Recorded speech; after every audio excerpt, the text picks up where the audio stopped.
Trump, who polls have leading in South Carolina, says Jeb Bush started this fight by attacking him with negative ads. His brother came today. They're having a thing they're trying to make competitive, but I don't think it's going to happen personally. And while Trump takes on the Bushes, he's also calling Senator Ted Cruz a liar. I've never seen anybody that lied as much as Ted Cruz. And he goes around saying he's a Christian. We say this about most every stop along the way in a presidential primary, but of this one state, it is more true than ever. There's no place like South Carolina for politics. Political battles, the wonder why Southerners would fall in love with a Yankee, Donald Trump, the dirty TV ads, and a governor setting her own pace for a future that could see her as next in line to seek the White House. Plenty to deal with as we welcome in the professor of political science at Furman University in Greenville, South Carolina. Danielle Vinson joins us. Professor, thank you so much for being here. And after what we just heard a couple of moments ago and how I led into this, I have to ask this first of all. What is it about South Carolina that just brings out the attack dog in everybody? Because it sure seems like it's gotten a lot worse and a lot dirtier since they made the turn from New Hampshire. I think you're probably right about that. I think the big thing is South Carolina is probably more representative of the Republican Party overall than New Hampshire or Iowa are. And so the candidates really see this as their chance to quit making excuses for why they might not have done as well in the earlier primaries and show that they really can compete with Republican voters nationally. Let me get your take on this, because Esquire.com, Esquire magazine, came out with an article that talked about the Public Policy Polling Group. And they came down to South Carolina and they looked at the South Carolina voters. According to PPP, they found that religious and racial intolerance pervades in South Carolina, specifically among Republican voters. Do you see any evidence of that in all your studies? Well, I mean, race is important in South Carolina, and it's incredibly complicated. And so it doesn't surprise me that you're going to find some elements of racial intolerance here.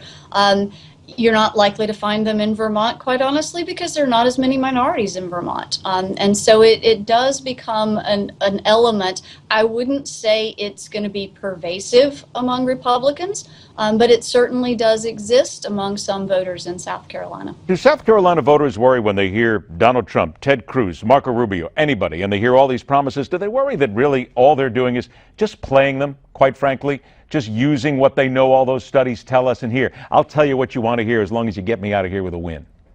I think in some cases, some of our voters certainly are aware of that, and that's why I've heard a lot of people in recent days who are not supportive of Trump and Cruz, who are really having a hard time trying to figure out who they're going to vote for this weekend.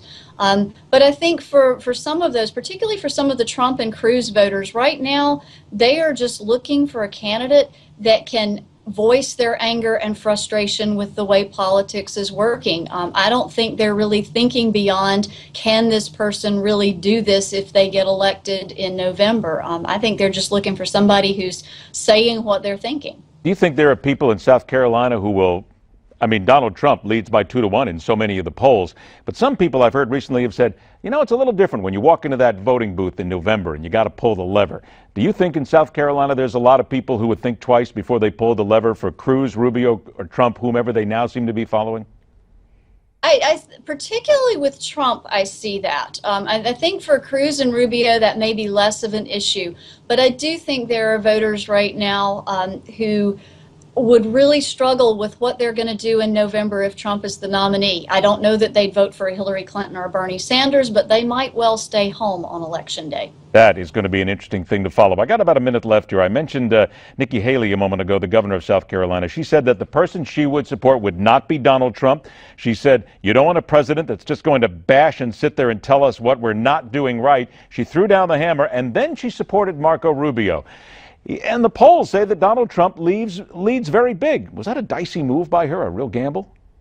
I don't think that's a gamble at all for her. The fact that she pretty much called Trump out in her response to the State of the Union last month made it clear where she stands on him. Nikki Haley has tried to be more of a positive candidate when she's run for office, and I think she does not like the kind of negative mudslinging that we've seen out of Trump I think she would rather tie herself to someone who seems fresher, more hopeful, maybe a different face for the Republican Party. 30 seconds. Your opinion. I know you don't know, and neither do I, but do you think Nikki Haley's setting herself up for a vice presidential slot this year or looking ahead 4 years to a presidential run? Your take.